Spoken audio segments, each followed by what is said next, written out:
안녕하세요. 연수남이에요. 현직 대학병원 교수예요. 맨날 셔츠 입고 손 흔드는 모습만 보시다가 낯선 모습에 당황하셨죠. 오늘 여러분들께 보여드리고 싶은 게 있어서 새로운 모습으로 찾아왔는데요. 그건 바로 짠!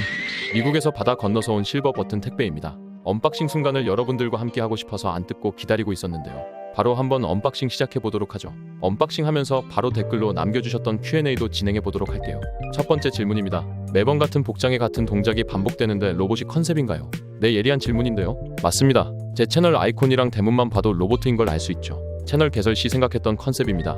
애템. 다음 질문은 종교랑 MBTI 질문해 주셨는데요. 제 종교는 무교이고 MBTI는 INTP입니다. 제 MBTI는 예전에도 댓글로 물어보신 분이 있어 대답해드린 적이 있었는데 이미 아시는 구독자분들은 알고 계시더라고요. 이어서 채널명을 연수남으로 바꿨으면 좋겠다고 하셨는데요. 사실 저도 고민하고 있는 부분입니다. 실버 버튼 신청할 때도 그래서 단순히 연수남으로만 신청했고요. 채널명을 줄이는 것에 대해 여러분 생각은 어떤지 댓글로 의견 주시면 감사하겠습니다. 다음 질문은 연수남이 대치키즈인가 선행가도를 달렸는지를 물어보셨는데요. 전혀 아닙니다. 지방광역시에 살면서 종합학원 하나 다녔고요. 과외도 필요할 때 가끔 한 정도였습니다. 오히려 선행을 너무 많이 했으면 공부에 빨리 질려 공부를 오랫동안 끈기 있게 못했을 수도 있다는 생각이 가끔 드네요. 우와, 연수남 실버 버튼이 드디어 세상 밖으로 나왔네요. 정말 영롱하죠? 체력 관리는 어떤 식으로 하는지에 대한 질문도 있었는데요. 격일로 웨이트를 하는 것으로 목표를 잡았지만 현실은 3-4일에 한 번 하게 됩니다. 집에서 직장까지 걸어서 25분 거리인데 일부러 차 안 타고 걸어 다니고 있고요. 유산소 시간을 늘리고 싶은데 금비대 욕심이 많아 헬스장에 가면 근력만 주로 하다 오는 것 같습니다. 연수남님, 유튜버로서의 다음의 목표는 무엇인가요? 댓글 달아주신 분은 제가 실제로 아는 형이고 공대 교수를 하고 계십니다. 제 다음 목표는 연수남 채널팀을 꾸리는 건데요. 조금 더 양질의 공부법 정보와 성공 인사이트를 체계적으로 제공하기 위해 여러 사람의 힘을 빌리는 것이죠. 막연히 생각하는 정도고 추후에 구체적으로 정해지면 구독자 여러분들께 말씀드리도록 하겠습니다. 발표 잘하는 법에 대해 질문해 주신 분도 계셨는데요. 저는 두 가지 원칙만 지키면 발표의 고수가 될 수 있다고 생각합니다. 첫째는 여유 찾기, 둘째는 예행 연습인데요. 발표를 할 때 급하게 허겁지겁하는 모습은 전문적이지 못한 인상을 줍니다. 반대로 교실에 있는 사람과 아이 컨택도 하고 적절히 중간에 여유도 부리며 청중들에게 질문을 던진다면 보다 더 프로페셔널한 느낌을 줄 수 있어요. 하지만 너무 늦장 부리다 정해진 발표 시간을 초과하는 건 최악입니다. 제 시간에 끝낼 수 있도록 발표 전 여러 번 예행 연습을 하면 많은 도움이 될 거예요. 제가 매번 발표 때마다 지키는 두 가지 원칙입니다. 다음 질문, 연수남님 가장 좋아하는 애니 알려주세요. 이런 질문 좋은데요. 저는 최신 애니는 잘 모르고 데스노트랑 드래곤볼 가장 감명 깊게 봤다는. 잠시 질문이 아닌 후기 댓글 보고 갑시다. 요약하면 한 구독자분께서 수험생활 때 밥 먹으면서 연수남 영상을 많이 보았고 중간에 우여곡절이 있었지만 결국 연대를 합격했다고 합니다. 정말 축하드립니다. 구독자 여러분들도 좋은 소식 있으면 꼭 댓글로 전해주세요. 이번 질문은 좀 긴데요. 요약해드리면 공부는 정녕 머리인 건지, 공부로 성공하는 사람과 아닌 사람의 차이, 연애가 안 될 때 멘탈 관리에 대한 질문입니다. 일단 공부에 머리가 차지하는 비중은 높은 편입니다. 이걸 부정할 수 있는 사람은 아마 없을 거예요. 머리가 좋을수록 같은 노력 대비 좋은 성과를 내는 건 당연한 얘기죠. 하지만 생각보다 좋지 않은 머리로 명문대학, 좋은 직장에 합격하는 경우도 수도 없이 많다는 사실 또한 잊지 말아야 합니다. 그 방법을 알려드리기 위해 연수남 채널이 존재하는 거고요. 선천적 천재가 아닌 노력의 천재로서 성공하는 법을 알려드립니다. 공부로 성공하는 사람과 아닌 사람의 차이를 말씀드리면요. 공부로 성공하는 사람은 공부와 관련된 머리, 노력, 요령, 운빨, 네 요소의 합이 다른 사람보다 높은 경우라고 생각하는데요. 많은 사람들이 공부로 성공하길 원하지만 요즘 시대엔 반드시 공부로 성공할 필요는 없다고 생각합니다. 누구나 현재 정진하고 있는 공부 분야에서 성공하고 싶겠지만 인생을 긴 관점에서 봤을 때 분명히 본인에게 잘 맞는 분야가 있을 거고요. 본인의 인생에 사명감을 갖고 매사의 노력의 수준을 최대한 끌어올릴 수 있는 한 결국 본인의 장점 분야를 찾아 성공하게 될 것입니다. 다음은 뜻대로 연애가 안 될 때 멘탈 관리. 이게 현재 사귀고 있는 애인과의 관계를 말하는 것인지 썸남 썸녀와의 관계를 말하는 것인지 불명확한데요. 수험생 기준에서 말씀드리면요. 일단 썸남 썸녀 관계에서 뜻대로 안 되는 상황이면 렛잇고 하시길 바랍니다. 어차피 잘 될 사이라면 서로 큰 노력이 필요하지 않고요. 관계의 형성보단 관계의 지속에 더 큰 노력이 들어가는 게 일반적이라고 생각합니다.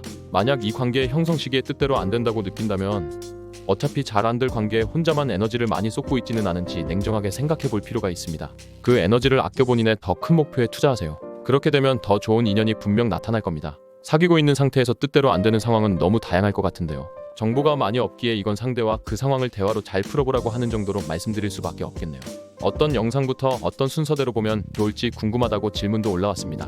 이거에 대해선 제가 연말 특집으로 다룬 적이 있었는데요. 각 카테고리별로 어떤 순서로 보면 좋을지 다뤘으니 고정 댓글란에 해당 영상 링크를 달아드리도록 하겠습니다. 다음 질문 들어갈게요. 기상을 어떻게 일찍 규칙적으로 할 수 있는지 물어보셨는데요. 제가 생각하는 가장 좋은 방법은 열정을 갖고 몰두할 수 있는 삶의 목표를 만드는 것입니다. 학교를 가야 해서 공부를 해야 돼서 출근을 해야 해서 억지로 일어나야 한다면 알람 소리가 매번 고통스럽게 느껴질 거고요. 자연스레 기상 시간도 늦어질 수밖에 없습니다. 하지만 아침에 일어나서 당장 하고 싶은 것이 있고 이루고 싶은 것이 있다면 아침에 눈이 번쩍 떠지는 경험을 하게 되는데요. 저도 인생에 그런 목표가 있는 시기에는 일찍 일어나게 되고 그런 게 없을 때는 늦게 일어나게 되는 것 같습니다. 다음 질문은 공부법 관련 질문인데요. 요약하면 모든 내용을 이해하고 넘어가려고 해서 진도가 많이 안 나가 고민이라는 질문입니다. 저도 이런 시기가 있었는데요. 가장 공부 초보일 때 저지르기 쉬운 오류입니다. 이걸 탈피해야 성적이 한 단계 더 상승함을 경험하게 될 텐데요. 이 단계에 있는 분들은 진도를 빨리 빼는 게 어떤 것인지를 몸으로 한번 느낄 필요가 있습니다. 일단 진도가 느려서 고민인 과목 하나를 정해주고요. 오히려 목표를 이해는 대충 하고 넘어가는 것으로 해주세요. 우리의 목표는 오직 교재 한 권을 빠르게 회독하는 겁니다. 그렇게 빠르게 한 권을 다 보면 진도를 빠르게 빼는 게 어떤 것인지에 대해 감이 생기고요.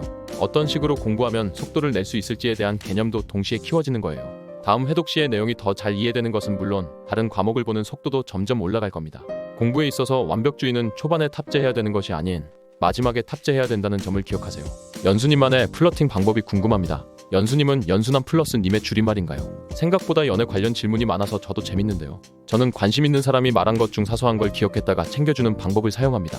가령 고양이 키우는 친구가 고양이 발톱에 상처가 많이 났다고 하소연한 적이 있었는데 다음에 만날 때 후시딘 챙겨주기 정도 하니까 넘어오던데. 다음 질문은 중2 친구가 주셨는데요. 의대, 약대를 진로로 생각하는 학생입니다. 10대 때 꼭 해야 할 공부나 생활 습관에 대해 질문 주셨는데요. 저는 아주 어릴 때는 독서하는 습관을 키우고 본격적으로 공부해야 될 시기엔 영어, 수학 공부에 집중하는 걸 추천드려요. 일단 어릴 때 다독을 한 친구들이 공통적으로 국어 시험에 굉장히 강한 면모를 보여 부러웠고요. 수학 실력은 입시에서 가장 중요한 요인을 차지하는 만큼 차곡차곡 실력을 쌓아놓으면 굉장히 좋을 것 같습니다. 영어는 평생에 걸쳐 굉장히 중요하다는 것을 요즘 뼈저리게 느끼고 있는데요. 특히 요새도 논문 원문을 읽어야 될 게 많은데 지금보다 더 영어를 잘했다면 시간을 훨씬 더 아낄 수 있을 텐데 하고 아쉬움이 많이 남습니다. 바로 다음 질문이 영어 공부를 혼자서 하고 싶다고 하셨는데 막연히 단어 외우고 읽기, 듣기를 하기보다는요. 시험 하나를 택해서 고득점을 목표로 공부를 한다면 효율적인 실력 향상에 큰 도움이 될 것 같습니다. 개인적으로는 토플을 추천합니다. 토플에 나오는 단어들이 실질적으로 학문과 관련된 고급 어휘를 다루고 있고요. 리딩, 리스닝, 라이팅, 스피킹 실력을 전반적으로 키우는 데 많은 도움이 됩니다. 이번 질문은 여러 개가 있는데요.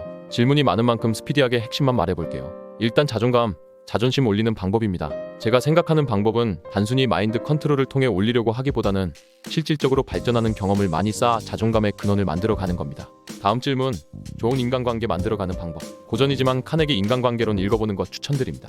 아직까지도 이 책이 사랑받는 데는 이유가 있다고 생각하는데요. 저도 이 책을 20살 즈음에 읽었던 것 같은데 많은 것을 깨달았습니다. 지금까지 기억나는 문구는 이 정도가 있네요. 이 외에도 실질적인 전략이 많이 있으니 읽고 활용해보시기 바랍니다. 세 번째 질문은 사실 첫 번째 질문에 대한 답과 같습니다. 실질적인 본인의 파워를 키우세요. 그럼 그 파워가 내가 나 자체로 온전히 살아갈 수 있게 하는 힘의 근원이 됩니다.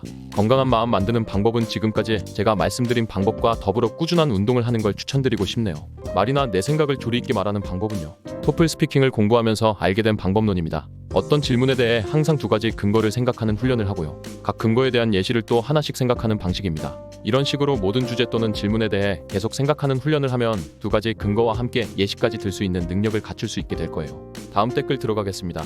일단 멤버십 가입 정말 감사드리고요. 연수남의 심화 공부법과 성공 인사이트를 더 자세히 알고 싶으시다면 구독 옆 가입 버튼 눌러주세요. 깨알 홍보였습니다. 다시 질문을 살펴보면요. 어떤 일이든 막상 시작하기 힘든데 어떤 마인드로 시작하면 될지 궁금하다고 하셨습니다. 사람은 관성의 동물이기에 어떤 일이든 새로 시작하기 어려워하는 특성이 있다고 생각하는데요. 이 관성을 극복하기 위해 저는 한 가지 상황을 늘 상상합니다. 바로 목욕탕에 들어가는 상상인데요. 목욕을 하는 행위는 몸도 깨끗이 하고 심신을 안정시키는 좋은 행위죠. 하지만 냉탕 또는 온탕에는 들어가기 전까지 몸의 온도 변화가 두려워 들어가기 망설여지는데요. 이때 눈 딱 감고 들어가 버리면 금세 몸이 적응되는 걸 경험적으로 알고 있습니다. 어떤 일이든 같은 마음가짐으로 시작하면 된다고 생각하고요. 특히 그 일이 나에게 이로운 일이라면 더더욱 망설일 거 없이 눈 딱 감고 시작하는 거죠. 이상 여러 질문들 중에서도 많은 분들이 동시에 도움을 받을 수 있는 것 위주로 선정해서 답변을 드렸습니다. 사실 많은 질문에 대해 더 많이 답변 드리려고 캡처까지 해서 따로 문서로 저장했었는데요. 생각보다 이 모든 걸 답변하기엔 영상이 너무 길어질 것 같아 너무 세부적인 질문에 대해서는 답변을 못 드렸습니다. 그리고 연수남 자체에 대한 질문도 재밌어서 다음에 기회가 되면 또 한 번 말씀드리는 시간을 가져보고 싶네요. 연수남 관련하여 궁금한 거 있으시면 이번 영상에 댓글로 달아주시면 추후에 한 번 또 답변 드리는 시간을 가져봐도 재밌을 것 같습니다. 만약 이번 영상 조회수도 잘 나오고 댓글 및 좋아요 반응도 좋다면 이어서 Q&A 2탄도 준비해볼게요. 진행하게 된다면 기존 질문들 중에서도 미처 답변 드리지 못한 부분도 더 드릴 수 있을 것 같습니다. 10만 구독자분들께 이 자리를 빌어서 다시 한번 감사드리고요. 마지막으로 저번 10만 구독자 감사 영상에 베스트 댓글 한번 띄워드리고요. 검은 화면 어그로 썸네일 한번 넣어봤었는데 그에 걸맞는 창의적인 댓글에 감명 받았습니다. 그리고 항상 모든 영상에 로봇처럼 같은 내용으로 꾸준히 댓글 달아주시는 귀여운 세 분 댓글 띄워드리며 마무리하겠습니다. 연수남도 로봇인데 이 세 분도 같은 로봇 컨셉 유지해 주셔서 친근감 있고 좋네요. 오늘 영상은 여기까지고요. 도움되는 공부법 및 성공인 사이트를 계속 만나보고 싶다면 구독과 좋아요 부탁드립니다. 감사합니다. 당당당.